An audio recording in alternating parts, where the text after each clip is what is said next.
Kalau kita ngomongin Jujutsu Kaisen, pasti ada satu nama yang langsung terlintas di kepala. Ryomen Sukuna, si raja kutukan, si iblis yang ngeselin dan paling superior di dunia Jujutsu. Tapi sebenarnya sekuat apa sih Sukuna ini? Kenapa dia ditakuti banget? Dan yang paling penting, apa dia beneran bakal jadi ancaman terbesar dalam cerita? Yuk langsung kita bahas aja.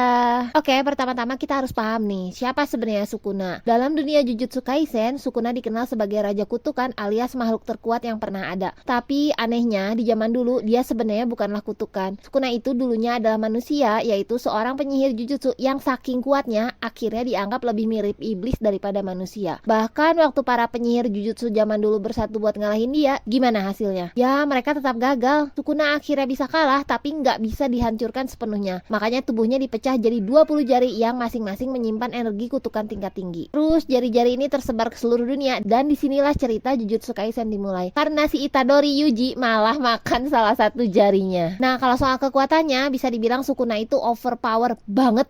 Dia bukan cuma sekedar kuat tapi juga bener-bener ada di level yang berbeda dari kutukan atau penyihir lainnya. Berapa kekuatan Sukuna yang wow banget ini adalah teknik tebasan jarak yang bisa memotong hampir semua hal dengan mudah. Lalu Sukuna sendiri bahkan bisa menyembuhkan dirinya sendiri bahkan lebih cepat daripada Gojo. Lalu ada juga serangan api kutukan super kuat yang pernah dipakai buat ngebakar lawan dalam sekali serang. Dan yang paling terkenal adalah Sukuna bisa menyerang siapa aja dalam radius 200 meter tanpa ada cara buat kabur. Dengan teknik segila ini nggak heran kalau Sukuna jadi ancaman besar nih di dunia Jujutsu. Bahkan Gojo Satoru yang disebut sebagai penyihir terkuat saat ini harus kerja ekstra keras buat ngelawan dia. Masalahnya Sukuna itu bukan cuma kuat tapi juga pinter, licik dan sadis. Wah ini benar-benar paket lengkap penjahat ya. Sukuna bukan tipe karakter yang cuma asal serang, dia tuh suka mainin lawannya, mengejek dan bikin lawannya ngerasain keputusasaan sebelum akhirnya dibunuh. Ini bikin Sukuna jauh lebih berbahaya dibanding dari penyihir manapun. Dan salah satu bagian yang paling menarik dari anime Jujutsu Kaisen ini adalah hubungannya bersama Itadori Yuji. Sejak Yuji makan jarinya, Sukuna tinggal di dalam tubuhnya dan bisa muncul kapan aja kalau ada kesempatan. Masalahnya, Sukuna nggak pernah ngelihat Yuji sebagai ancaman dan malah nganggap Yuji itu cuman rumah sementara dan nunggu waktu yang tepat buat ambil alih tubuh Yuji sepenuhnya. Ini bikin hubungan mereka jadi menarik karena di satu sisi Yuji pengen menghancurkan Sukuna, tapi di sisi lain Yuji juga sangat bergantung pada kekuatan Sukuna dalam beberapa situasi. Dia adalah ancaman dan dia adalah simbol ketakutan.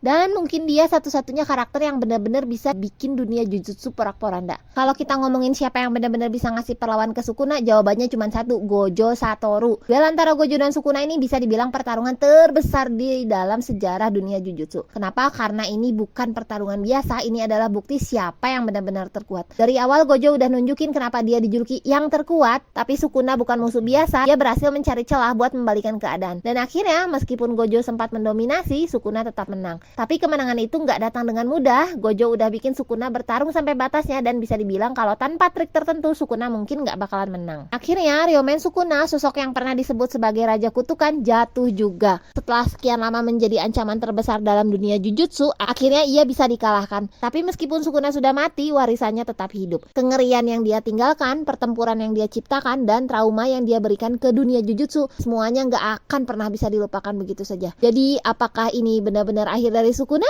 Atau mungkin suatu hari dunia Jujutsu akan kembali dihantui oleh bayangannya? Coba tulis di kolom komentar ya. Jangan lupa buat like, subscribe, dan nyalakan lonceng notifikasi biar teman-teman nggak ketinggalan video terbaru dari Minkuwo. Makasih yang udah nonton ya. Sampai jumpa di video minggu depan. Dadah!